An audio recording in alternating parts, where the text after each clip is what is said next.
Hello all, कैसे हैं आप लोग। Welcome to C S knowledge. आज हम देखेंगे राजस्थान की वन संपदा के बाद में अगला टॉपिक, उसमें देखेंगे राजस्थान के वन्य जीव अभ्यारण्य। एक तरह से ये वाला टॉपिक कंटिन्यू है पिछले टॉपिक का, जिसमें किया था राजस्थान की वन संपदा, राजस्थान में कितने % हिस्से पे वन पाए जाते हैं, कौन कौन से प्रकार के वन पाए जाते हैं।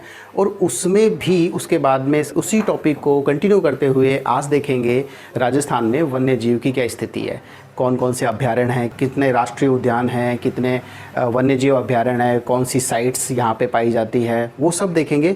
तो ये वीडियो बहुत ही इंटरेस्टिंग होने वाला है, आप कंटिन्यू इसको देखिए। और राजस्थान जी के इससे आसान तरीके से आपको कहीं देखने को नहीं मिलेगी, तो आप इस वीडियो को कंटिन्यू वॉच कीजिए और वीडियोज़ देखिए। आपको पूरे वीडियो में बहुत ही मज़ा आने वाला है और आपका नॉलेज भी बढ़ेगा। वीडियो को कंटिन्यू करते हैं, चलिए शुरू करते हैं।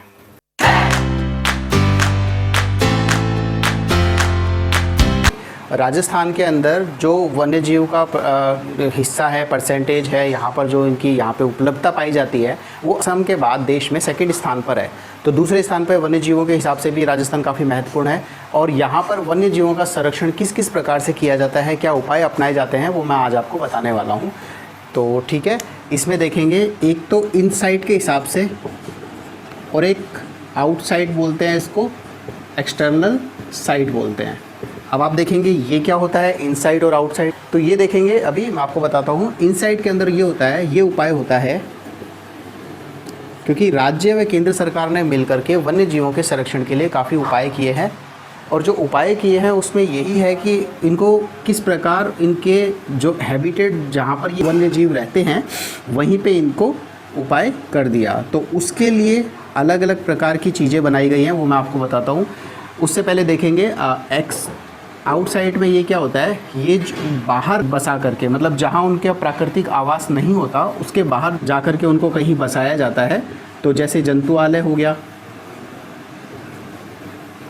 मृगवन हो गया। तो ये जो इस टाइप के होते हैं, इसमें बाहर जा कर के उनको वन्यजीवों को बसाया जाता है। और ये जो इनसाइट वाले हैं यही ज़्यादा इम्पोर्टेंट है। ये जैसे मैंने जस्ट आपको एक इन्फॉर्मेशन के लिए बता दिया है कि इनका संरक्षण 2 प्रकार से किया जाता है। अब देखेंगे जो अपना मेन है इनसाइट वाला, जो प्राकृतिक आवास है वन्य जीवों का, उसके बारे में देखते हैं। ठीक है, इनसाइट वाले देखते हैं, जो इनका प्राकृतिक निवास होता है वन्य जीवों का। उसमें देखिए, एक तो राष्ट्रीय उद्यान है, तो मैं इसको बड़ा लिख देता हूँ।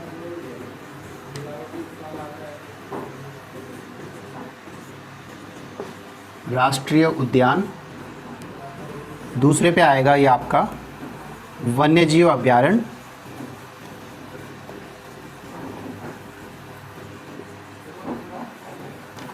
इसके बाद में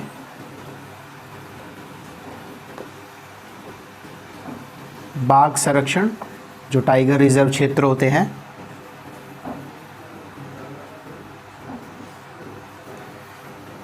उसके बाद में कंजर्वेशन,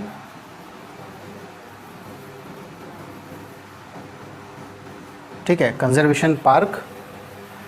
और रामसर साइट होती है।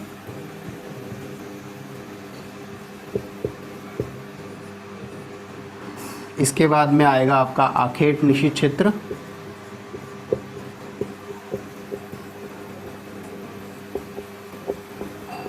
और एक और है इसमें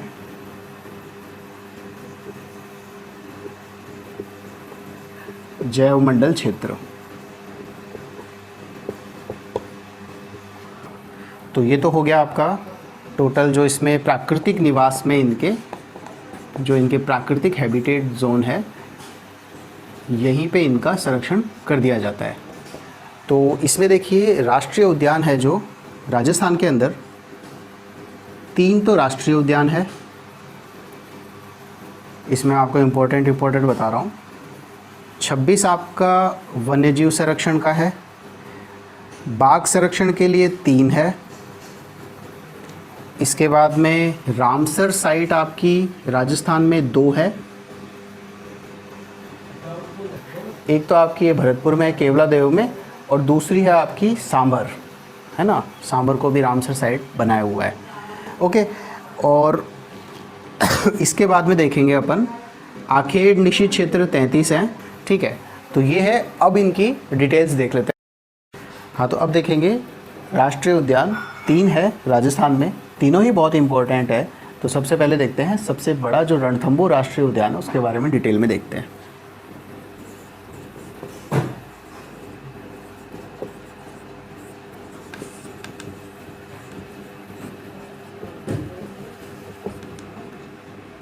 ये देखिए सबसे इम्पोर्टेंट उद्यान है ये कहाँ पर है? ये है आपका सवाई माधोपुर में।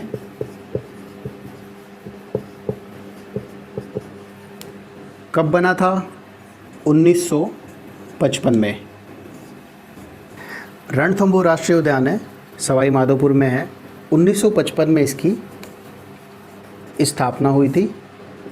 इसके बाद में 1973-74 को इसमें बाघ परियोजना आई थी।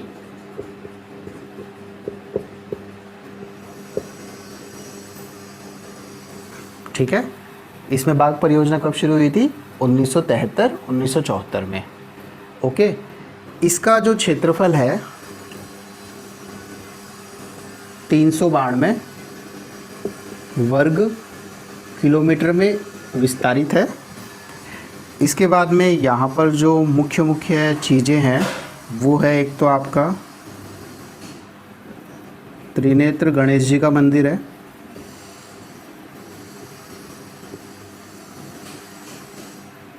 ये इसी रणथंभौर पार्क में ही है।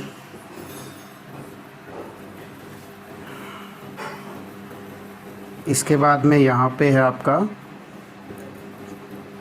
रणथंभौर दुर्ग, जो रणथंभौर का किला है, जो राजस्थान की दृष्टि से बहुत ही ज़्यादा इम्पोर्टेंट है। एक ये आपका जोगी महल, तो ये आपका जोगी महल भी सवाई यहाँ पे रणथंभौर में है। और इसका ये, हाँ, रणथंभौर राष्ट्रीय उद्यान है। ये घोषित कब हुआ था? ये रणथंभौर राष्ट्रीय उद्यान 1980 में घोषित हुआ था। ये भी आपका इम्पोर्टेंट है। तो ठीक है, इसके बारे में मेन चीज़ ये है, रणथंभौर है ये। 1955 में इसकी स्थापना हुई, 1973-74 में बाघ परियोजना बनी इसमें, 1980 में राष्ट्रीय उद्यान घोषित हुआ। ये सवाई माधोपुर इसकी लोकेशन है। 392 वर्ग किलोमीटर का इसका फैलाव है। और यहाँ पर 3 मोटी चीज़ें हैं। एक तो रणथंभौर का दुर्ग है, त्रिनेत्रधारी गणेश जी का मंदिर है, जोगी महल है। ठीक है, और इसको रणथंभौर को बाघों का घर कहा जाता है। ये सबसे ज़्यादा यहाँ पे जो बाघ परियोजना का सबसे ज़्यादा महत्व राजस्थान के लिए, पर्यटक भी बहुत आते हैं, तो यहाँ पर बाघ का सबसे ज़्यादा निवास है और सर्वाधिक बाघ राजस्थान में यहीं पाए जाते हैं। चलिए दूसरा देखते हैं।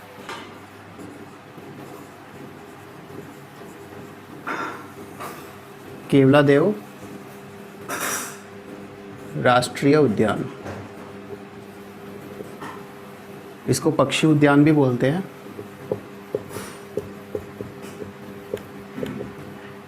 उन्नीस सौ 81 में स्थापित हुआ था ये राष्ट्रीय उद्यान के रूप में। और वैसे इसका स्थापना 1955 में हुई थी, पर आपको याद यही रखना है। ठीक है, इसके बाद में ये 29 वर्ग किलोमीटर में फैला हुआ है। भरतपुर में है ये आपका केवलादेव राष्ट्रीय पक्षी अभयारण्य उद्यान, 29 वर्ग किलोमीटर में फैला हुआ है। और ये रामसर साइट में शामिल होने वाला पहला राष्ट्रीय उद्यान है। तो मैंने आपको इससे पहले बताया था ना, रामसर साइट 2 है, एक तो केवलादेव वाली, तो उसमें शामिल होने वाला ये प्रथम उद्यान यही है। और यहाँ पर जो पक्षी मिलता है सर्वाधिक, ये है साइबेरियन सारस। साइबेरियन सारस दूर से उड़ करके आते हैं और यहाँ पे राजस्थान में सर्दियों में आते हैं, और ये टूरिस्ट के पर्पज़ से वर्ल्ड फेमस है। ओके, तो अब ठीक है, ये हो गया आपका केवलादेव राष्ट्रीय उद्यान का। इसमें आपका बांध भी हैं, कुछ एक बांध भी यहाँ पे हैं, बंद बारेठा बांध भी है, वो यहीं पे भरतपुर में है। इसको केवलादेव राष्ट्रीय उद्यान को विश्व धरोहर सूची में 1985 में शामिल कर लिया गया था। ठीक है, तो ये तो आपका हो गया केवलादेव राष्ट्रीय उद्यान का। अब तीसरा देख लेते हैं, मुकुंदरा हिल्स वाला। ठीक है, हाँ तो ठीक है, तीसरा देखते हैं। तीसरा है आपका, सबसे नवीन है ये, मुकुंदरा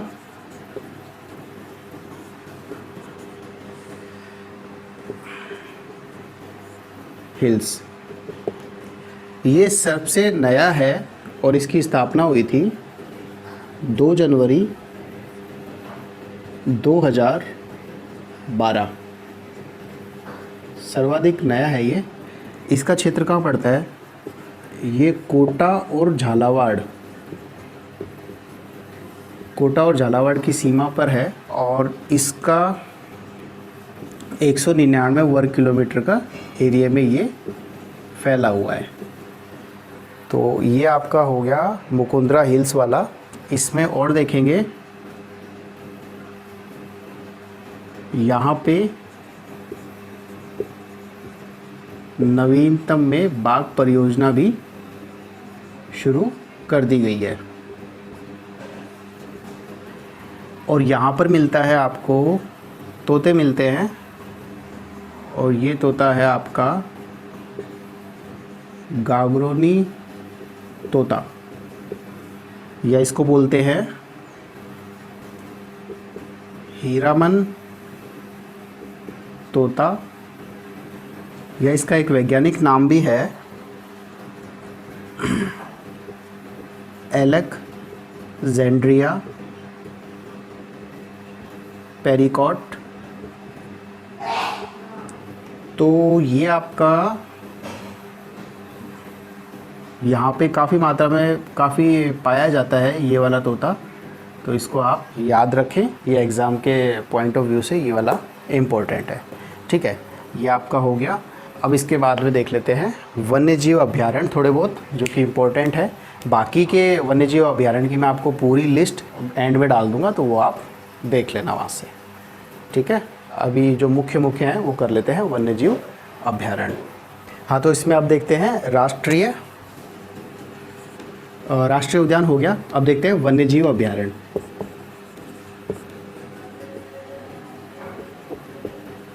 वन्य जीव अभ्यारण्य आपके टोटल 26 है। तो सबसे पहले इसमें देखते हैं, एक तो देखते हैं सबसे बड़ा वन्य जीव कौन सा अभ्यारण्य है, और सबसे बड़े में तो ये आपका आता है राष्ट्रीय मरु उद्यान।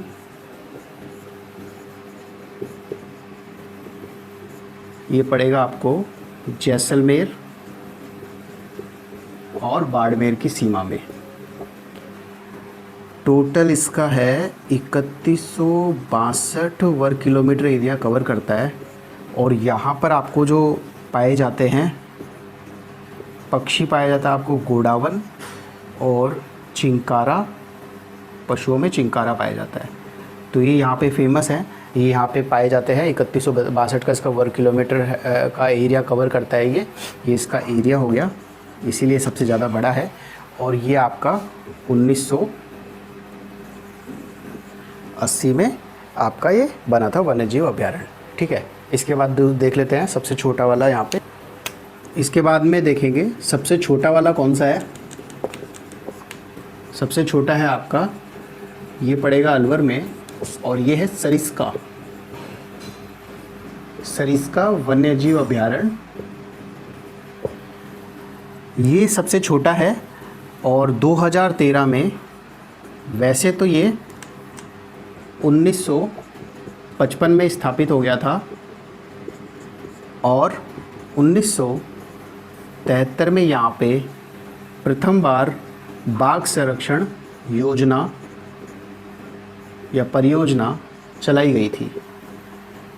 ये आपकी जो परियोजना है ये 1973 में सरिस्का में चलाई गई थी, लेकिन उसके बाद में सरिस्का ए नाम से 2013 में इसे दोबारा शुरू किया गया था। तो ये क्षेत्रफल की दृष्टि से राजस्थान का सबसे छोटा वन्यजीव अभयारण्य है और यहाँ पे कुछ एक किलोमीटर में ही बाघ पाए जाते हैं। बाकी यहाँ पर जो फेमस है, यहाँ पे जो फेमस पक्षी है वो बड़ी चिड़िया होती है एक, वो फेमस है जो कि बहुत ही बड़ी होती है, और बाकी ये बाघों के लिए फेमस है। और यहाँ पर सरिस्का में